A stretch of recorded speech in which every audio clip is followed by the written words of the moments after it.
Hello and welcome to another AI Revolution call with John Dio, Bryce Smith, and moi, Cody Willard. We're here to talk about the AI revolution and all of the ways it is changing society, the world, and along the way, how to invest in it too. Bryce and I wrote a book recently. Do I have a copy of it laying around here? Not that one. We wrote a book called "How to Invest in the AI Revolution." It's available on Amazon. I'll put a link to it in the chat.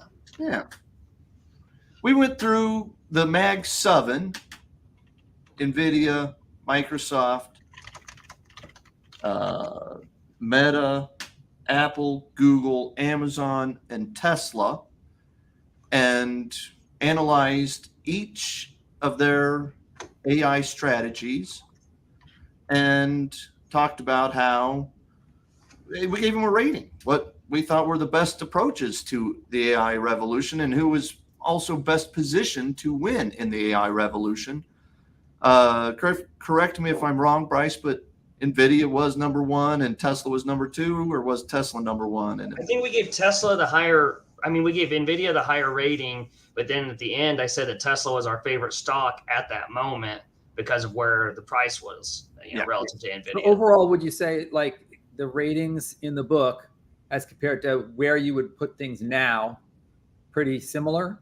Yeah, absolutely. I would still think that, like the problem with NVIDIA as an investment at this particular moment in time, and this is coming from someone who's owned NVIDIA for 8 years now, this moment, it's $3 trillion market cap, or just about.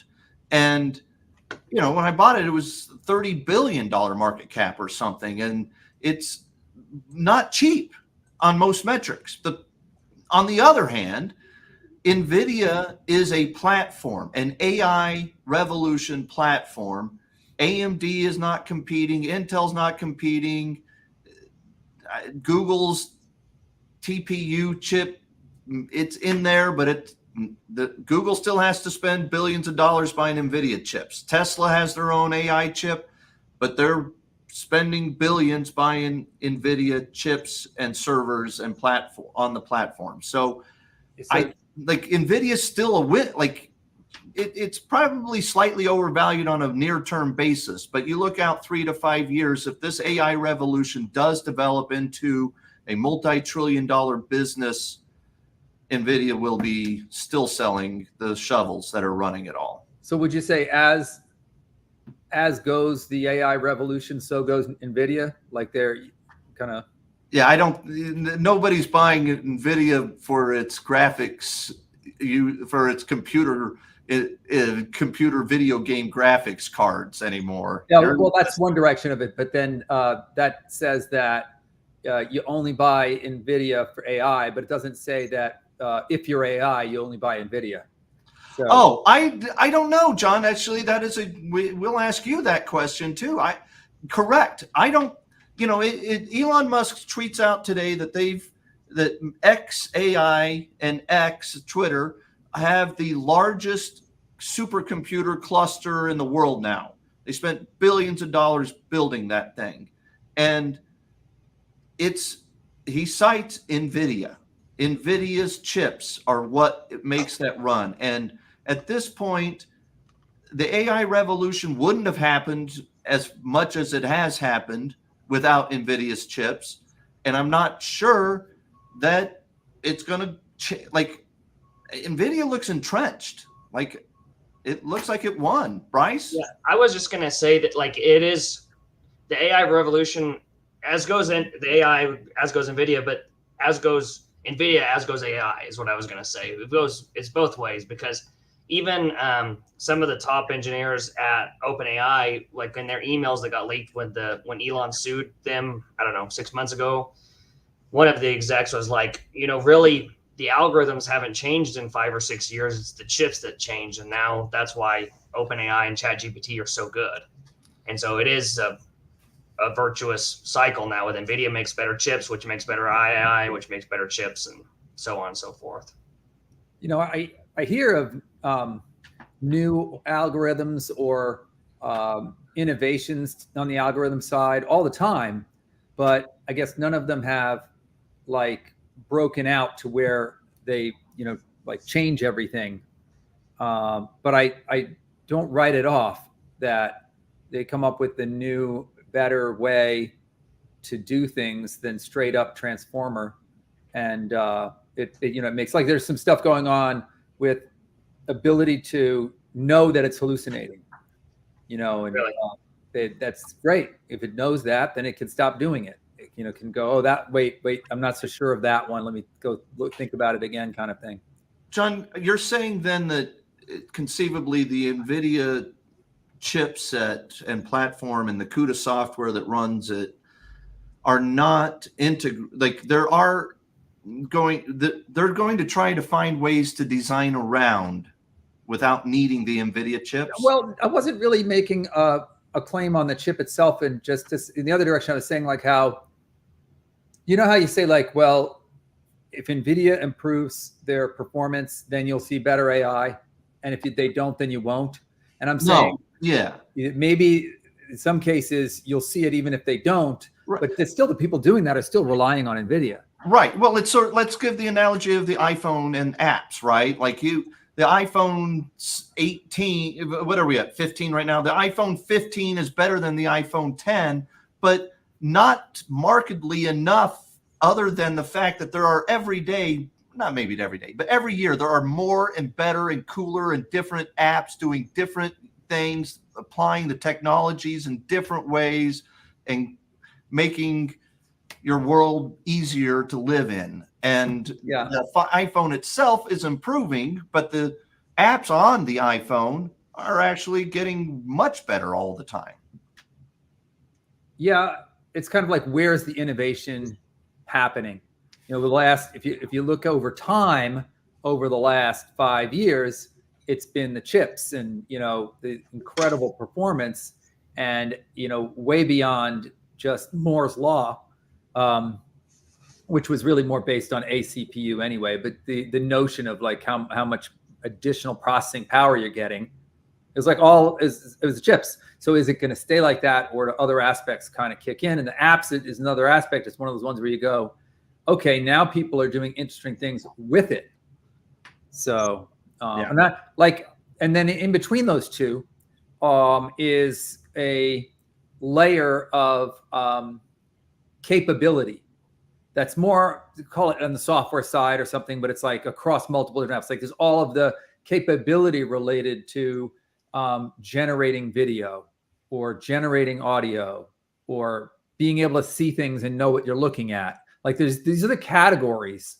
And then you've got apps that make use of that. Well, and that's what it sure, look, it seems like we're in a little bit of a lull right now with the application of AI into, say, enterprises. And Coca-Cola isn't exactly like rolling out new advertising campaigns or supply chain tracking data stuff yet. On the other hand, it sure does look like, when you step back and you just think about what I just said, supply chain, making supply chains more efficient through AI, tracking the data better, knowing the nuances that actually make a difference that nobody had noticed before. But and then like video, like telling it, what Bryce and I've been talking about lately, even with Coca-Cola specifically and advertising agencies generally, is how long before Coca-Cola uploads every polar bear Coca-Cola commercial they've ever made into an API, a GPT of video generator, and say, make me the funniest version, a new funny version of this, a new tearjerker version of this, a new adorable version of this, and an outlandish wild version of this. Oh, tweak that so that it doesn't have Hitler in the outlandish one. It's a little more modern and not quite that controversial. And tweaking it, and make the teddy bear smaller that the polar bear is snuggling in that one. And it's almost like the question Bryce and I were talking about today is: are advertising agencies going to be figure out how to actually leverage that and sell that? Or is Coca-Cola literally going to just be able to mostly bypass the traditional advertising agency who's coming up with those commercials and bypass the production, the cartoon production company that makes the polar bear cartoon commercial? Well, what's the advantage? Cost savings coming in-house? And just, making it faster, easier, doing it immediately, throwing one in. I love it. Takes 5 minutes to make it and then approve it, or 5 months to get an advertising agency to come up with that plan, gets approved, the script gets done, then you take it to the production company, and all those weeks-long, months-long steps that it takes to make a polar bear commercial at Coca-Cola right now are eliminated. Well, I think that the agencies are thinking the same way and just trying to go and say, how fast can we do this? What can we cut out of the turnaround time for getting a concept and showing them an idea from it and so forth, and where they still get, like, there's always still people operating this stuff. It's like, oh, we'd love to use that OpenAI thing, but Sora, but they haven't released it. But Runway is out in version 3 and it works fine, but involves the graphic artists and the creative artists to be involved. So it's like the agency is still there saying, okay, give us the rough idea. We're going to go run with it and come back with some stuff. And like, they could come in-house, but it's an extra step that it's not the first thing to go away. I don't know. I envision a world where it's so easy to make those commercials through AI generation that the advertising agency itself, in that particular example, I don't know that it's going to be that line of business will exist for that advertising agency. Their margins, John, are pretty low as is. They get less than like 20% gross margins. And so I do think that when AI is here and it's that much easier for the corporations to make their own content, they'll be happy to cut out that last margin that they were paying the ad agencies. It's all down to what what happens as a result. Like, you can go and say, hey, AI, make me this cute thing, and it makes something. And if it doesn't have the same impact as what those agencies were making happen, it's going to be like, okay, nice try, go bring back the agency kind of thing. Yeah. I don't know. I think the AI is going fast enough and good enough that it's going to be there. Maybe it's not 12 months from now, and maybe it's not even 5 years from now, but 7 to 10 years out. Oh no, I mean, it's like, who's going to argue against that? It's like, you got enough time, anything can happen. It's more like, is it there now? You start to say, well, I think this is where it's headed. It's like, okay, yeah, it's headed there. So it's more. This is okay, but okay, there's another point to be made here from the business side of things, and that is, like, it's still amazing to us how long it took and takes, like, newspaper companies to truly go digital and figure out the digital. Like, the internet's been mainstream for 28 years. 30 years. The fact that they still call it digital, like it's this thing, like, oh, we're doing digital. Like, what the hell else were you doing? Typesetting. We were. One thing I was going to add, though, going back to the chip discussion, is that Taiwan Semiconductor, which makes all of these chips, as you probably know, that reported earnings last week. And their CEO, when asked about is AI actually doing things? Is it working? Are you worried about the AI? The people that are buying these chips earning a return.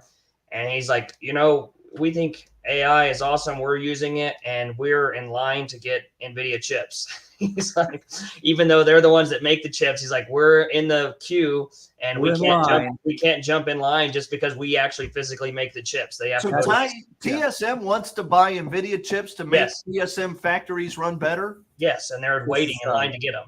The saying is the cobbler's kids go barefoot. Yes. Yeah, right. Exactly.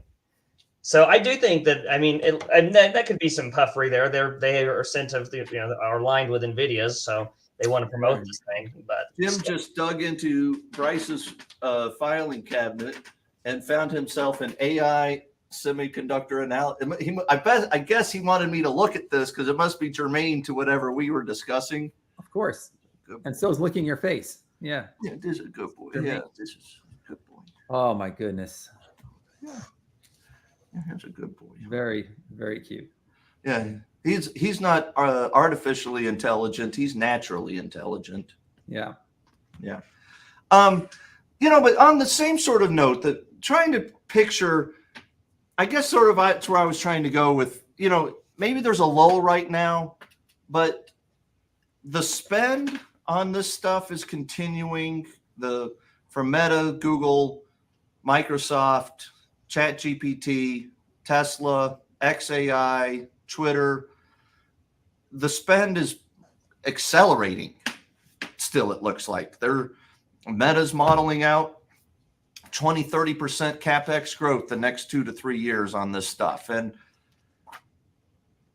like the technology is advancing, the chips are going to get better. The Blackwell, is that what it's called, Bryce? The Blackwell server. NVIDIA's not just selling the GPUs to plug into servers. They're not just selling server cards anymore. They're selling entire racks that have the switches, the cabling, everything turnkey to plug into your data center and have AI capabilities. And those capabilities are going to continue to get better as we keep discussing. And it frankly feels like it might be accelerating at the chip and software level, very base levels, to make this stuff work faster and better. And I mean, what are we missing? It just looks so obvious at this point that, again, not 2 to 3 years, maybe 3 to 5, but certainly within 7 to 10 years, we're in a different world compared to like kids today on smartphones versus when I was in college and you might have had a brick for a cell phone that you use to make emergency phone calls. It's a different world.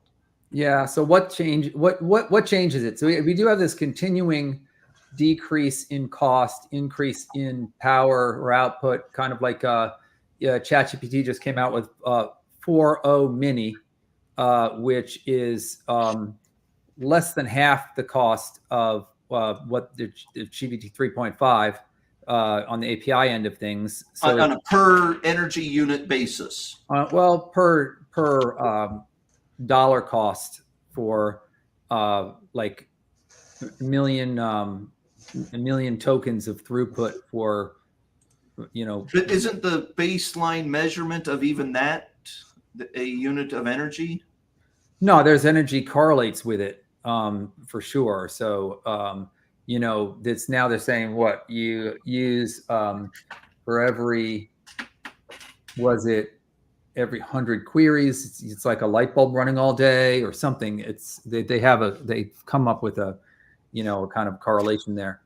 But as like, how with chips for a while, even before the whole AI thing, they started to go like our chip is more energy efficient and so forth. And they're so heading down that road because they have to. Some of this stuff is just crazy. And I'm like, well, what's the stuff though that makes it start to, stair step again? And I think that the one that I'm waiting for is this real-time voice. And somebody else came out with it, and I haven't tried it, but there's an example out there now, separate from what OpenAI has shown, where it's, when I say real-time, I mean like a third of a second for it to turn around and respond to what you said. This one that's out there now, it basically, we knew you could interrupt it. It seems to also... I could what? You could interrupt it? It seems to also interrupt you sometimes. So it kinds of both. What does an interrupting cow say? Not going there, John. I have a daughter. Sorry. I have a daughter. Yeah. You know this joke. Yeah, it's a move. I heard you, Cody. I was trying to come back on it. I know. John, what's the next level of Chat GPT specifically? OpenAI's Like, where are they going No, next? they say first of all, they're sorry they named the other thing whatever, and they think the company had a new naming scheme, and so they don't want to even say that it's going to be, that the big next thing is 5 or something. I no longer expect 5 to happen this year, but when it does happen, they continue to say that it's going to be more than people are expecting.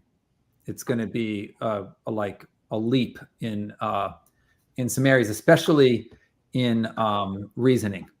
So to me, that's sort of what the reasoning shows up as, like getting it, getting what's going on and what you're up to, and where the overall conversation is going and things like, because they'll talk about it more in terms of, these individual problem that got asked, a quarter got flipped 5 times on a Thursday and Susie had to buy 3 ice creams, and so like make it these word problems out of it and say, how does it do?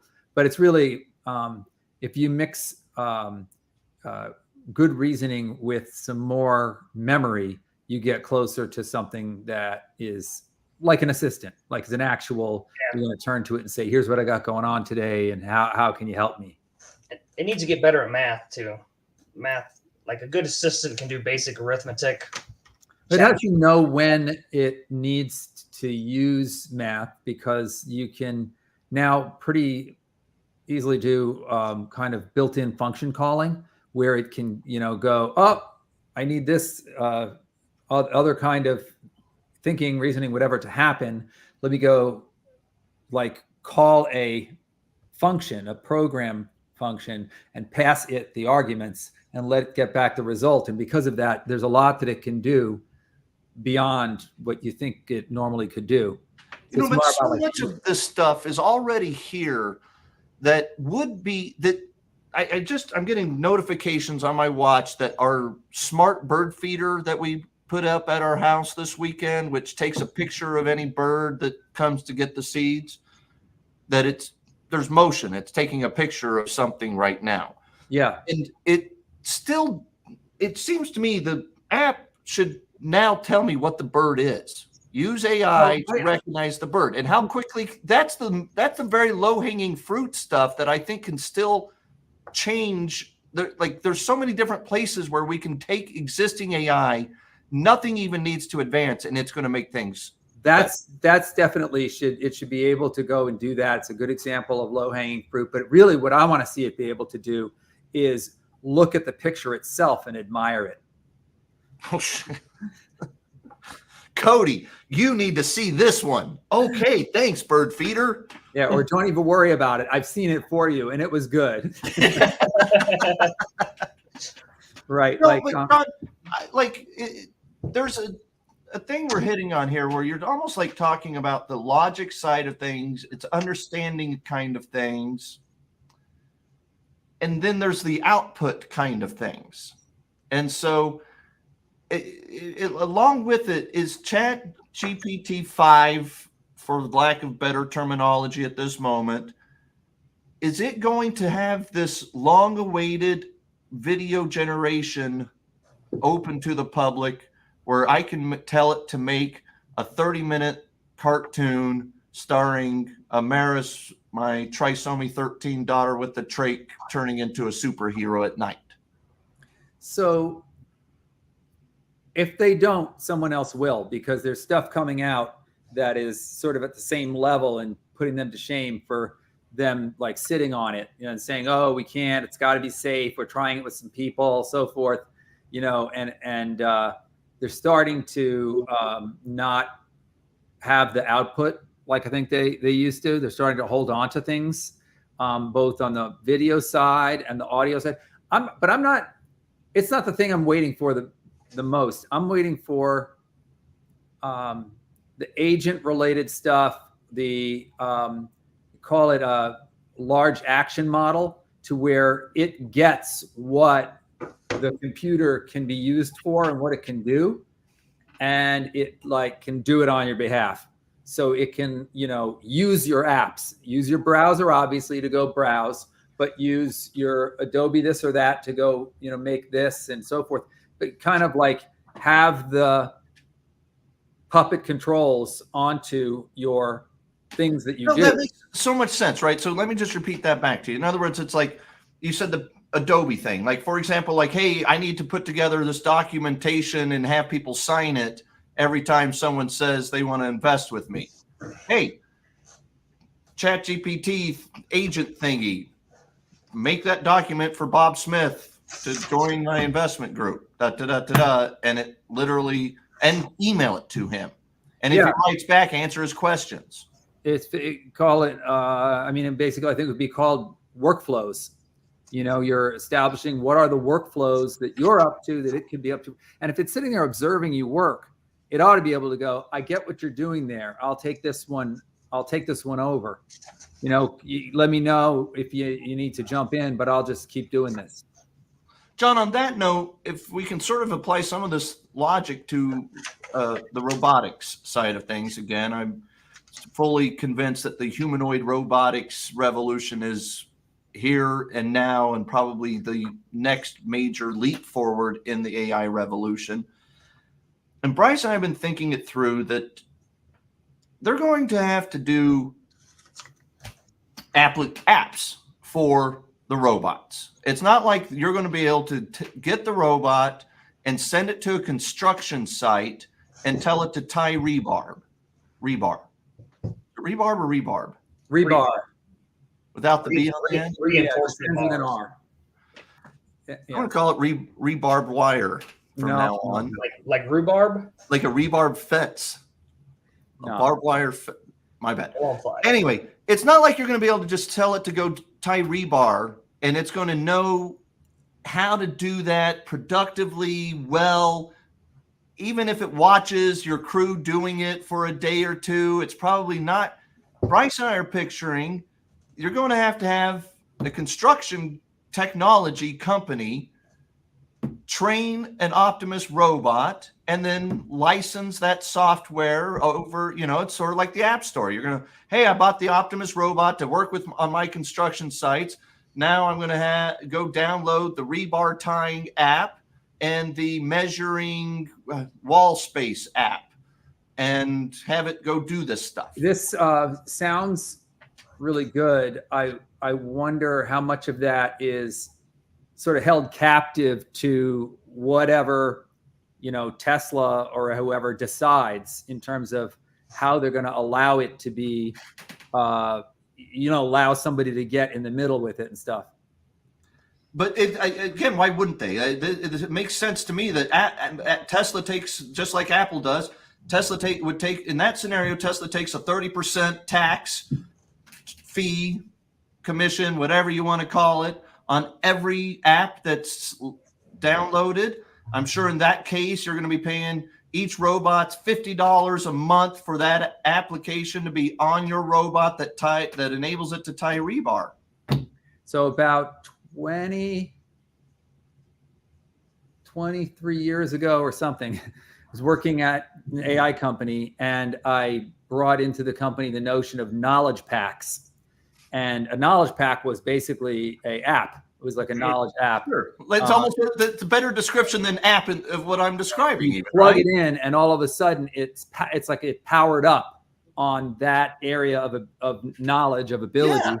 And so I'm all, yeah, I mean, I'm totally, you buy that vision? That makes sense? Yeah, it's like I do worry a little about who gets in the way. It's like even when things make sense, they then don't happen because they're like, oh, yeah, we'd like to do that, but we want to, you know, we're trying to get this other thing down first, and we're trying to figure out how to make it better in general and so forth. It's like, just hurry up and do it. Make it so like it has to hit a level where it makes sense for them, but it should make sense. But it's like there is always that effort to yeah, well, it's like the competing standards, open versus closed systems and things like that. How open are you going to make all the way? Yeah, it's just not. It's not all the way of either. It's not all the way open or closed. It's like, you know, it's still, say, closed. Tesla owns it, but they open up APIs to it or stuff. Yeah. But again, that's the App Store analogy. Bryce, you're trying to say something. Sorry. I would just to add why the reason we think this is going to happen this way is because you need data to train robots and AI to do all these specific tasks, you know. And I think what we're envisioning is that Optimus will come preloaded with the AI software from Tesla that knows how to walk and move around and move, you know, understand its space in the physical world. But to have enough data to like tie rebar, we also talk about cutting hair, for example, right? There's a lot of different haircut styles. There's a lot of different shapes of heads. There's men and women's haircuts, right? And so, like, even if you had an Optimus in your hair salon with you, my sister's a hairstylist, she could say, watch me do this haircut, but then it would just know how to do maybe that one haircut. And I don't know how well it would do it.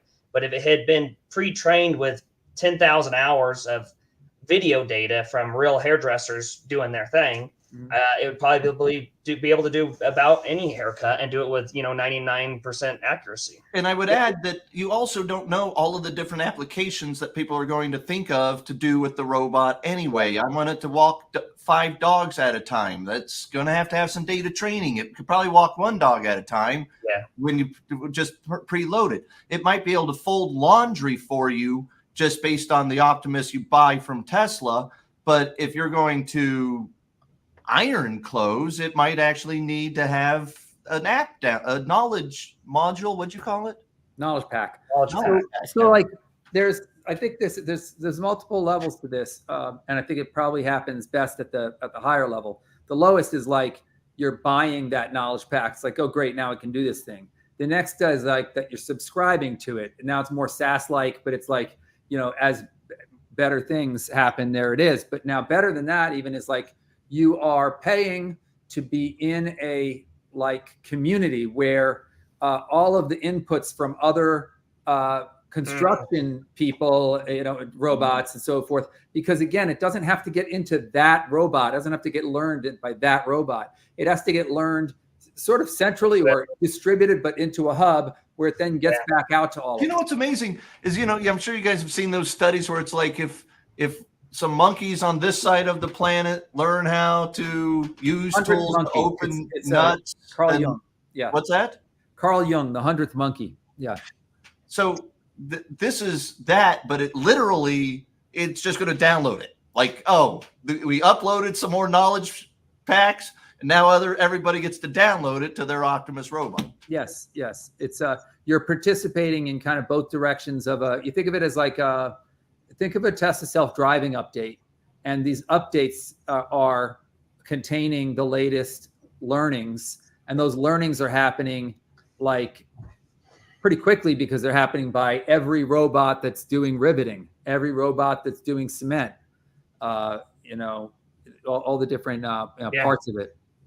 Yeah, that makes a lot of sense. It's where we're headed, and economically, it just makes too much sense for this not to have, like, the humanoid robot is going to be doing manual labor, and it's going to create trillions of dollars of wealth in this economy, in this society. So, you know, the whole thing about universal basic income, which like Altman was even already backing off of somewhat, was like, oh, it'll be like universal basic compute.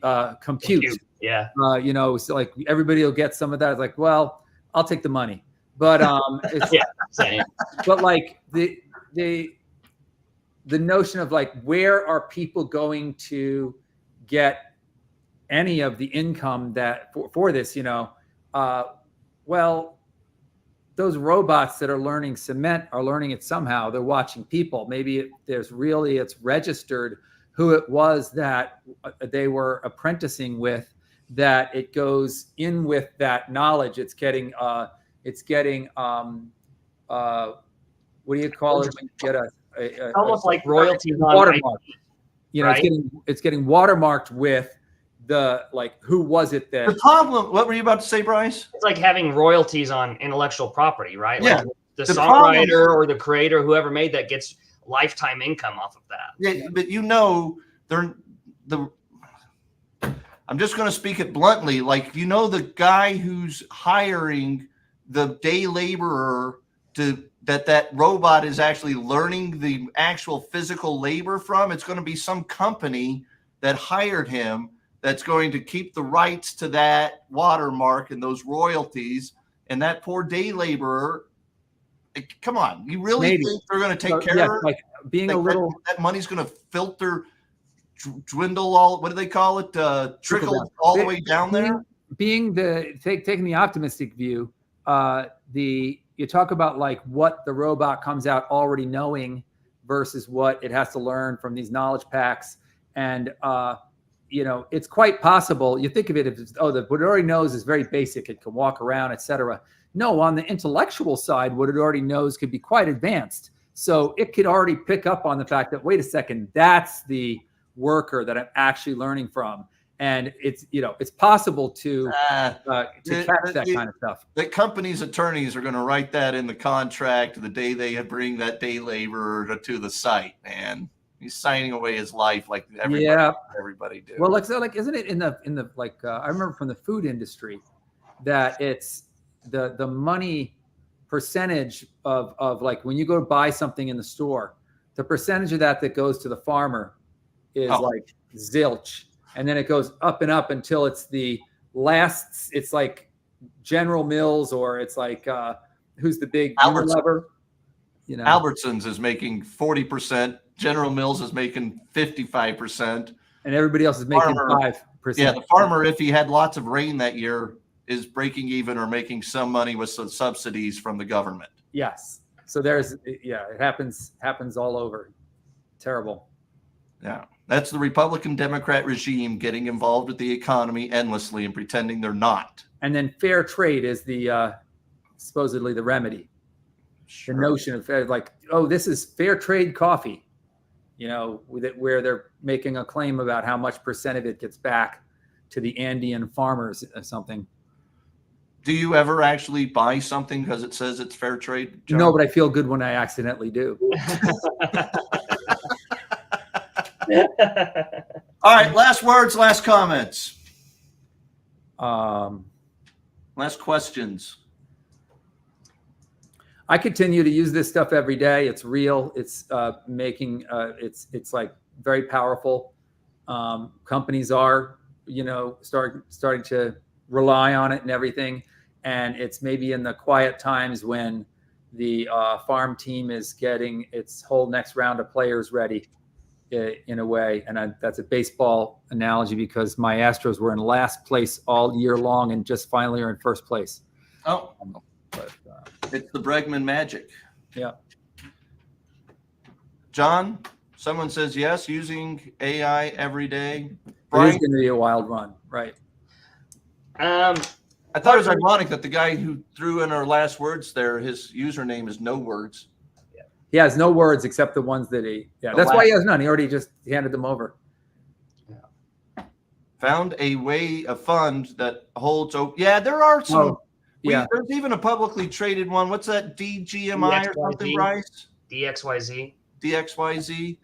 We've seen there's some publicly traded companies, and the problem is everything's going to trade at a premium on the public market, and it might barely own any of it. And like the DXYZ, the fair value based on OpenAI and SpaceX's latest valuations, it's like $6 for DXYZ, and it's trading at what, 15, probably 20? Yeah, I just pulled up. It's at 1384. I posted that DXYZ was overvalued when the stock was at 50, and everybody yelled at me on Twitter. And now it's at 13.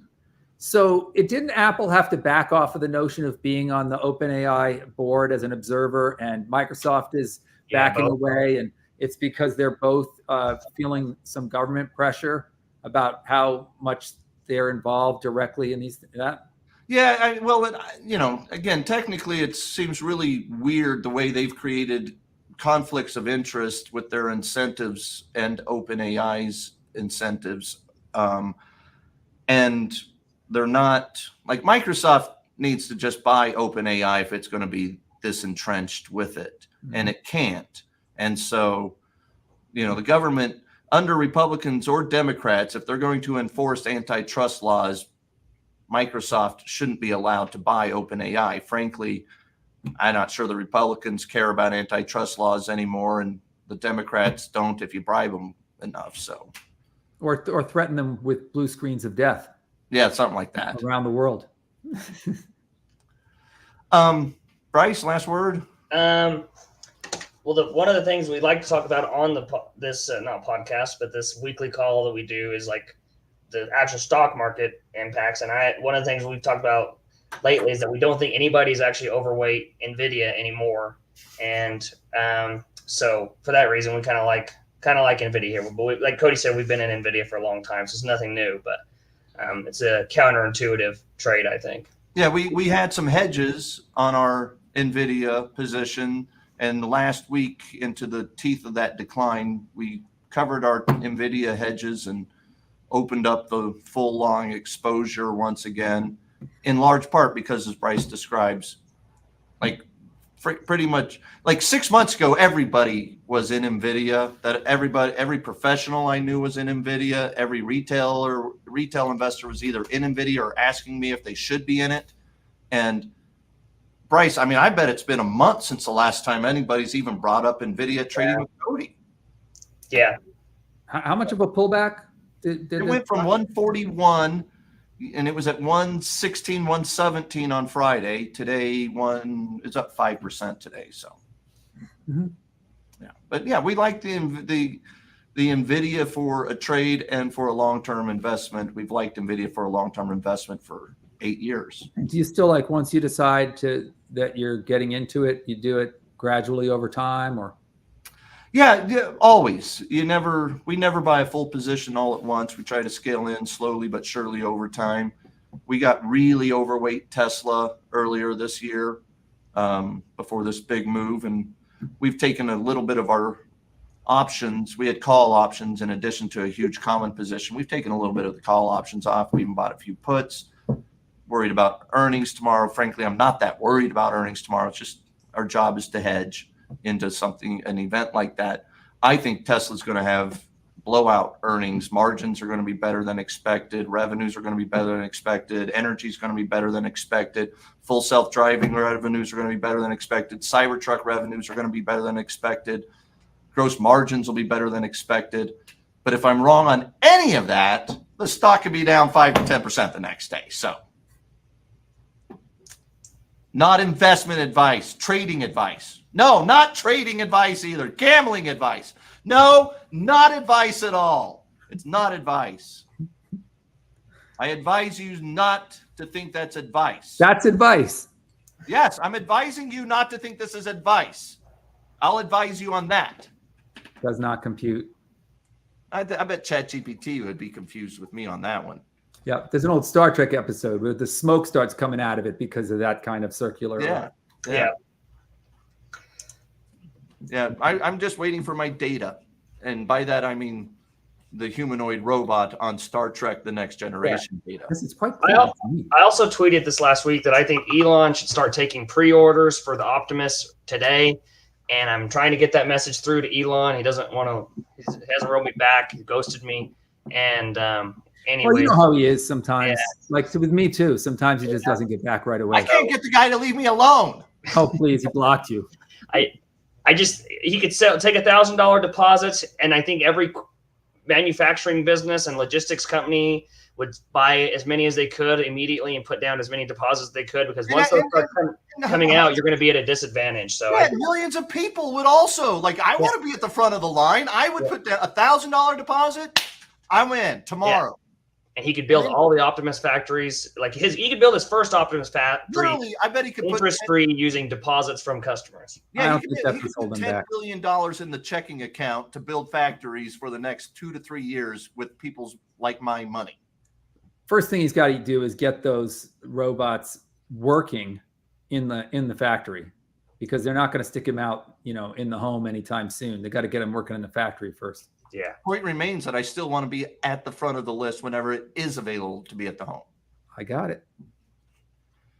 John, always appreciate your time and insights. You have been a good friend to me for 30 years, and you've been in AI even longer. Good to see you. Good to see you both. Yep. All right. Thanks, Bryce. Thanks, everybody. Thanks, everybody, for watching. Check out the books if you'd like. Amazon. Go to tradingwithcody.com. And John is on Twitter. He's always trying to build that audience. Go find my man. What's the handle? John Dio Psych? Yeah. Just John Dio. John Dio. Yeah. All right. Thanks, everybody. Bryce, will you throw John's Twitter handle at the bottom here? Oh, maybe next time I'll make my name. I'm just thinking the same thing. You should do that. You should have at John Dio. At John That's your Dio. username. Yeah. All right. Sweet. Thanks, guys. Bye. See you later.